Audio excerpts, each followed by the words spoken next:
What's popular, YouTube? Another day, another year, another top 20. Another Laos top 20 of 2020X.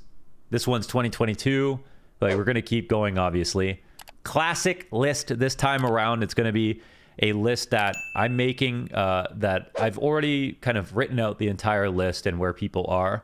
It is a list that it's inspired by HLTV's top 20, but it's not going to be a prediction list for the HLTV top 20. It's just my own.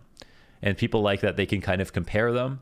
And I want to hear what you're mad about. I want to hear what you're excited about.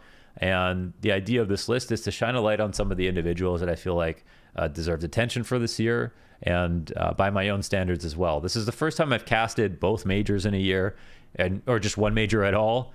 I feel like I've watched so many demos, casted so much CS, and I feel like when it comes to the eye test especially, I have more like a hands-on experience for the big moments and what it really meant and those sort of intangibles. Then that's what I want to try to add to this list. Like, when I'm talking about the players on this list, it will come down to, you know, how well they did, the majors that they played at, the big events, the stats, the MVPs. For sure, that matters. But also how good I felt like they were in their role, how much I feel like it had to be them and not somebody else to help their team win in rounds in their positions. The kind of kills that I feel like they got, and a lot of these things that I feel like maybe stats don't always reflect, or I might disagree with when we look at the macro stats versus when I've watched these games live, and who I think is doing the best, and also who I just think is more aligned with the team's goals and everything like that. Because there's a few, yeah. So anyways, we'll get down the list, but number 20, it's a guy with 3 characters in his name. It is a guy who I said last year would never have a bad event. It's a guy who was much better at the beginning of the year than he was at the end. It's a guy who is one of the youngest players to ever win a major. My number 20 this year is Bit. He is somebody who I obviously was very high last year, who was one of the key players on Na'Vi, who at the Stockholm Major was nearly the MVP of the Stockholm Major up until semifinals, and then Symbol just really took off. In his rookie year, Bit, the second best rookie year of all time compared to Zywoo, but also had a major win in there, which Zywoo did not. Insane. And in the second year, still very good, but tapered off a ton. Really, really has not ended well so far. And we have the Blast World Finals coming up. So, of course, this list is not taking into account all this. I want this to end by the time HLTV start. Whoa, this intro's been going on too long. Let's hop into the game and talk about Bit and why I feel like he's number 20, and talk about his role. It's about T-side Mirage, lurking, playing underpass, moving the round forward, helping your team win. Let's get into it. So let's hop on in then into the freeze time. Here we are with Bit. Okay, Bit, in my opinion, I'm going to talk, you know how it is, man. I'm going to talk about things that I mentioned in the intro sometimes at the beginning of the video, because I recorded this now and then I record the intro later and I forget this guy because I am a goldfish. So I just want you to know that I'm going to repeat some stuff. But here, Bit, one of the best in class for me in certain positions, especially here on T-side Mirage, the best lurker, in my opinion, in the game. Even though he had a rough end to the year, things really started to fall off pretty heavily for Bit. He would only be higher on the list if not for that. And he only had to maintain some level of consistency to keep higher. But he actually fell off so drastically that there was really no making up for it. So hey, it's okay. He still makes the list. I don't know where he'll be on HLTV. To be honest, I wouldn't be surprised if he's not on it. I wouldn't be surprised if he's a little higher. It's crazy how I really got to feel how dense this list was going over the top 20 this year. The amount of players who squeaked in the previous last 2 years, for example, where I was like, how? Like, should I name names? Like, there was like JKS, there was like Breeze.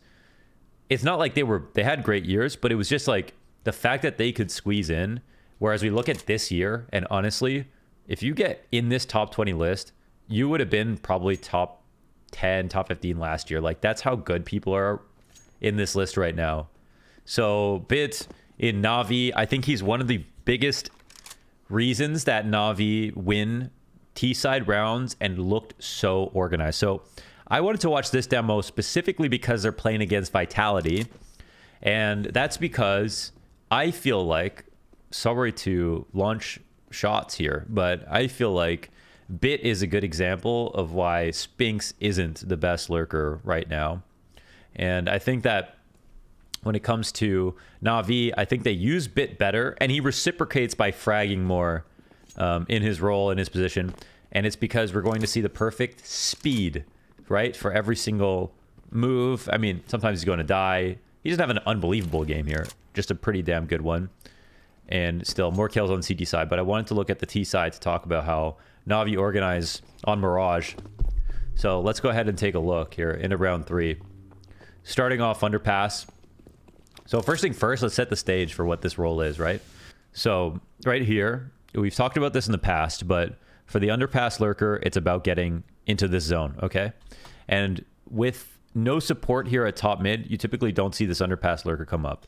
In Na'Vi, Bit will sometimes still try to scale alone with no pressure on top mid. Partially because sometimes you're throwing in gambles, sometimes you're throwing in reads, and sometimes you don't think the CTs are playing in mid, waiting for you. So sometimes he'll die, just get sprayed down, no chance to shoot back. Sometimes he'll get tons of space for free. It's part of the game. You're not necessarily playing optimal every single round. You're taking a good gamble sometimes. So that's what we'll see. So a lot of times I circled this because a lot of times with Na'Vi at different points in the round, around the minute mark, at the beginning of the round, the mid window will be smoked. Part of this is to help Bit get out of underpass. Part of it is also to make it seem like he's trying to get out of underpass when he may not be. Okay?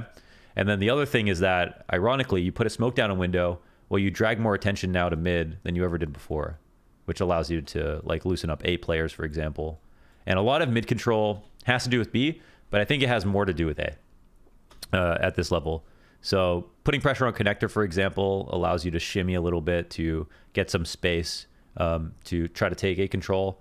And sometimes it's about put a little pressure here, put a little pressure here, put a little pressure here, and then you really either get a kill or you loosen up the site so much you can actually just attack it and go for a split, or you win connector. So Bit's role will be getting underpass, pressure on connector, clearing it out by throwing the Molotov, getting the smoke down. Sometimes he'll throw a lurk smoke here, sometimes a smoke to the top. And the idea is make sure that this very hard and important part of the map is cleaned out. So now there's a little bit more pressure on Cat. There's a little bit more pressure on the 8 players who now have to play within the site, but watch connector. There is all these ideas, but none of them necessarily mean that Bit is in connector. I think that's the big thing. So why don't we go ahead and look at what this means? And I want to pay close attention to the mini map and where his teammates are at the same time that he's coming here. And I want to talk about why it's Bit, okay? And why Bit is so good at this role and why it's Bit. So in this position right here, tons of hard fights. You don't put a slouch here, okay? You put a player like Spinks, you put a player like Robs, you put a player like Bit, you put a player like a really, really strong lurker. Sometimes they're the Palace player as well. You put them here because let's say someone flashes and swings out a connector, not an easy fight for the guy underpass. But if you got that guy who loves playing by himself, really good on hard angles, you put them underpass, they're going to win that duel for you sometimes. And look at the positions that have to be cleared out right now. So we already took a small risk from Bit actually swinging, but he knows there's no op in play, so he takes a fast peek into connector for the 3-0, and his team's starting to actually wrap around to the top of mid. Now here, you have to worry about the top of the smoke as well. You see Bit will be spamming it. And these are the clean out nades that I was talking about. Now, another thing to pay attention to, sometimes Bit will be making noise, but not everybody else, okay? Here he mollies inside a window because there could be someone tucked, crouched on the right side of window. And now we get this very hard piece of map control, and look at this split.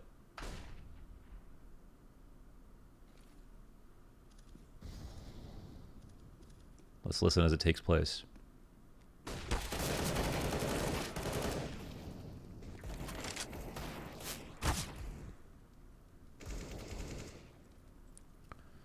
So Bit right here, he needs a scaling flash for CT, but his teammates are tied up. Person in connector is watching Cat. Palace is still fighting the A site. Bit's kind of stuck with a guy in jungle, so he can't really even run across the middle of the site. Let's see how he expands.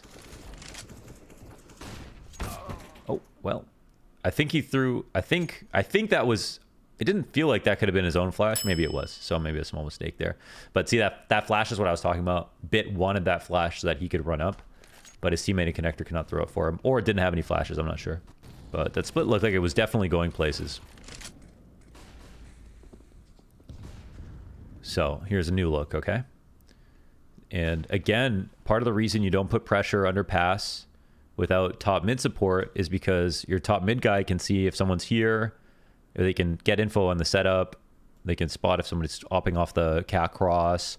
They can throw nades so that you can come out of underpass with a little bit of whatever. And more importantly, as long as it's mostly about if there's pressure, right? If the idea if someone's here, it's not even if someone is here. It's if they feel like someone's there. If you feel like someone's top mid, well, now you can't hang out at the top of cat staring in underpass. You can't hang out in the window looking underpass. You can only do that if you have someone here top mid, but if that starts to get pressure with a flash, then suddenly these players are in jeopardy. So it's mostly just about if they feel like someone's here, which mostly means someone has to be close, which is a big part of it. But again, you're going to see a lot of the pressure from underpass tethered to the top mid player because they keep the underpass players safe.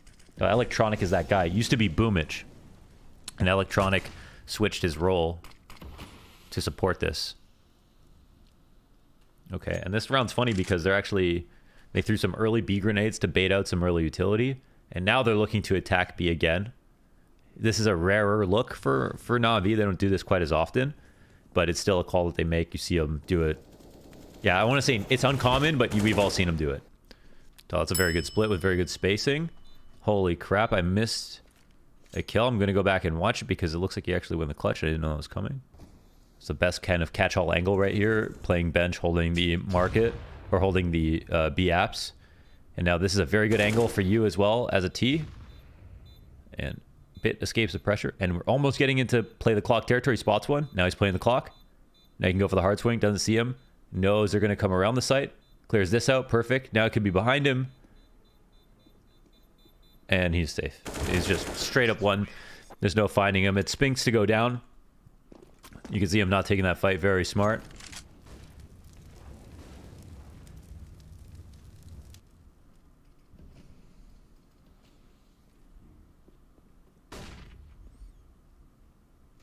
Crouching here is really important for a few reasons. So when you're crouching coming out of the A ramp, you see that the floor right here is depressed a bit for the guys who are coming out.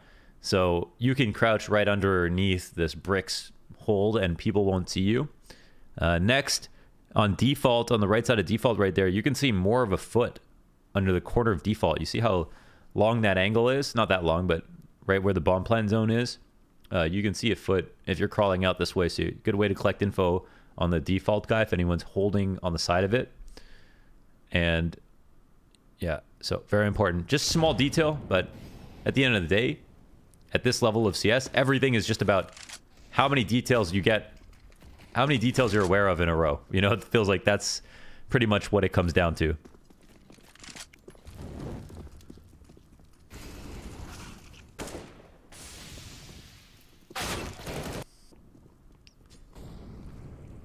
Good see. Simple's running, Bit's not. And he's taking a few steps here to try to keep up to trade in the situation, but just because someone runs doesn't mean that you should too, right? If Simple jumped off a bridge, should Bit? No. Well, the idea is that if there's one person running, it's not a rush. If there's one person behind them, you know, it's a whole different level of urgency. So now we've actually got a real situation. You can see Electronic coming back to mid. There's some pressure on the CTs to try to maybe take back mid. They know the guns are a little weak. So I'm kind of curious how this plays out.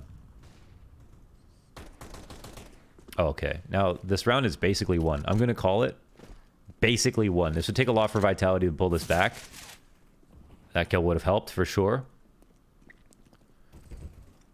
Okay. Okay. Well, he's stuck inside a ladder room pretending that he's going to try to get out really fast. And SDY from behind takes Apex out. And now there's one CT, Zywoo. Zywoo could save this. He always does, actually. Sorry. I forgot he was still alive. Of course he's going to grab it. Yeah, no problem. I mean, I knew Zywoo was still there. One of the best players this year. You guys know how I feel about Zywoo. Just good for dodging flashes. right here, hiding your body, dodging flashes all at the same time, and holding headshot level. Listen, if Bit's holding an angle, you know that it's perfect. He's shown some of the highest HSP in Pro CS in 2021, especially. Now, Bit has definitely fallen off a bit. He's not quite as good as he was back then. Never win a major too young. That's what I always say. But I think it's more than that, unfortunately. Been a very tough year for Na'Vi. So in this position here, Electronic, not there in mid. So look, they smoked window for him at the minute mark, what I was talking about. And now he's throwing the establishing grenades. The other value, of course, the top con smoke. Smoke for the T side means that you could be crossing here on cat. But look at this, the mid setup right now. So as I was here, and that's what I was saying, when Electronic could be here, if he puts pressure, then this mid setup is not as strong, and then Bit has a chance to get out. But actually what can happen now is that the CTs have 2 fast rotates to B.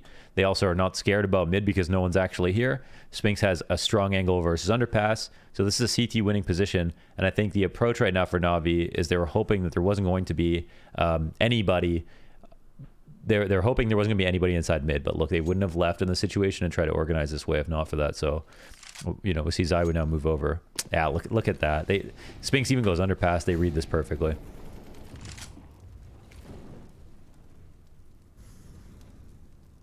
Spinks says, oh, I was thinking Bit does not have a good enough angle. And he looks at his teammates to make sure he could cover this, but Spinks still takes him out. Okay. He had to put himself in a bad spot to fight just so his teammates could stay alive. So you got to respect that for Bit. But it was a nice shot for Spinks too.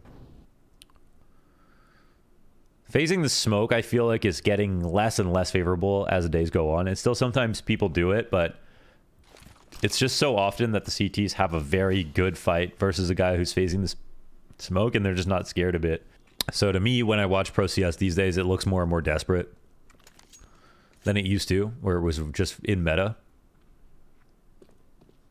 It's really funny how nothing actually changed to the like phasing a smoke meta in terms of like where you have an advantage when you're inside of it, but it's just less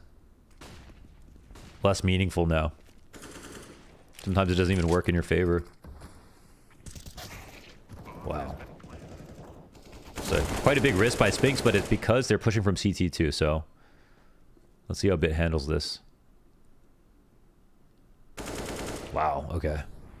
Now the other guy could have been coming from CT or in con, and it doesn't matter for Bit now because the bomb planted opposite triple. He's making good progress. Dupree goes down. Easy round.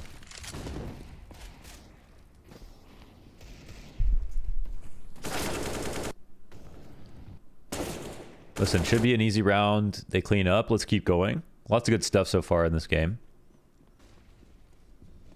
Hoping to find a round where it's just literally it's perfect timing and it's a classic round with the underpass lurk.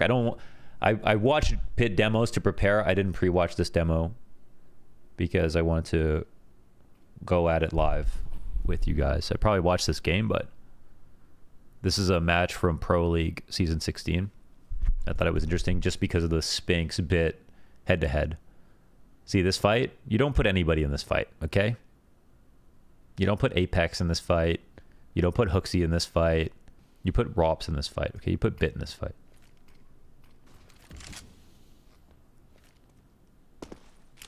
And their goal isn't necessarily even to win this fight, exactly, right? It is still just to avoid it if possible, but you got to get out of underpass. Ooh.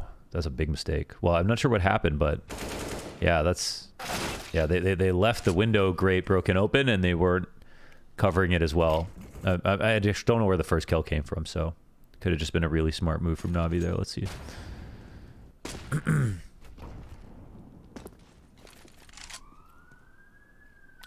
Keeping window smoked as well is very important while you're working on mid control, whether you're looking at from the top mid perspective or underpass. There's so many places they can be, of course. What is happening with my... Okay. Okay. That's crazy. He, like, backs up into the wall and then... But keep that window smoked and be very aware of when the smoke comes up. Because a huge play for the CT side, especially when there's deagles, is to wait the smoke out.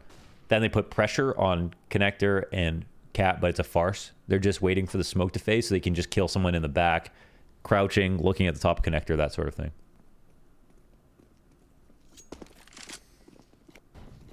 All con.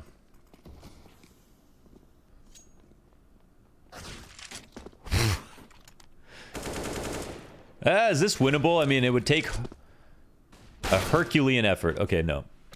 No underpass pushes here from Vitality so far. And I think, again, watch for that minute mark to see that they don't have window smoked here right now. Okay, there it is. That's what I was talking about. Right at the minute mark, Na'Vi like to go for their second smoke in window. And sometimes it gets smoked, again, whether or not Sphinx is there, because you can't just do it every single time you're going to do something. Sometimes you have to waste the smoke in order to confuse your opponents. Otherwise, they're going to react properly every time. And you can't have that. So there's a big one for a bit. And when you kill the window guy this fast, you take window control right away. Not always, because there could be this, you know, con floater, but lots of times in this position, especially when they know the setup, it's insane the value of the space that you can take if you kill a window rifler. So really key that that window rifler doesn't die. I mean, just straight up. But oh my god, Bit's whole team is dead. This round is literally impossible. If Bit wins this, it's 3-2-2. It is a huge throw. While Lau was talking, he missed this gem on B.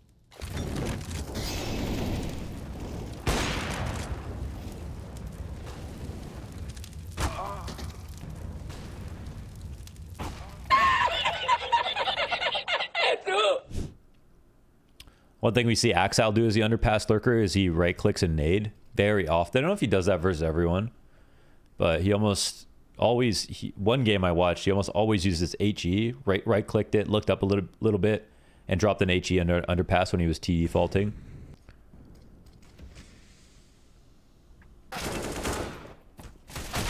There's that mid setup again. Very powerful. And even though they can't escape, do pre-frag. So let's go on to the last round. So here's a round that's going into an A split. This is more classic, but it is not a good situation already, though. They try to enter out of Palace at the same time.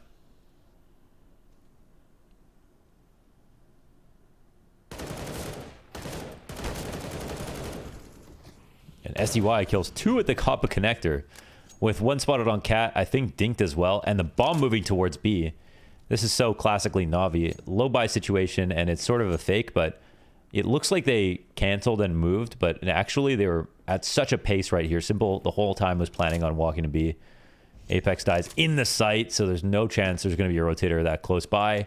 And now their round is won, so very nice. And that's why Bid, as an underpass lurker, can be involved as a player for the A splits and the B splits. You know, no matter what's going on. And again, that top con smoke can get you up cat fast. Playing an underpass can get the players out of middle position so that they can't be fast rotates to B. There's so much value there in your underpass lurker. And sometimes it's even just staying alive. We talked about it's not even just about getting kills, seeing somebody or anything. It's about staying alive. So you can establish those nades and make it known that you're down there. It's quite like a playing squeaky on cash. It's quite like a playing what's like a really annoying default position on a different map where you're like really lurky. I mean, just like any lurker. I mean, even short on overpass in that spot. You know someone's there. You probably don't want to try to kill them because they're probably taking some favorable angle, and it's a player like Bit or Axile or Robs, or you know what I mean? But you kill them, you free up the map entirely. They're taking space by themselves. The reason I had Bit here at number 20 is simply because I think he's best in role, or one of best in role when it comes to lurking. I think that was one of his key positions on a map that was important for Na'Vi this year in their veto. And even though a bit fell off, I think he still is one of the most dangerous, most learned from lurkers on the planet Earth. And I think that he fell off towards the end of the year, but earlier on had a very, very good year still, even though it overall wasn't as strong of a year as it was in 2021 for the team. And that's it. That's my reasoning. So that's why I have Bit here at number 20. Hope you enjoyed watching that. Leave your guesses for who you think number 19 is.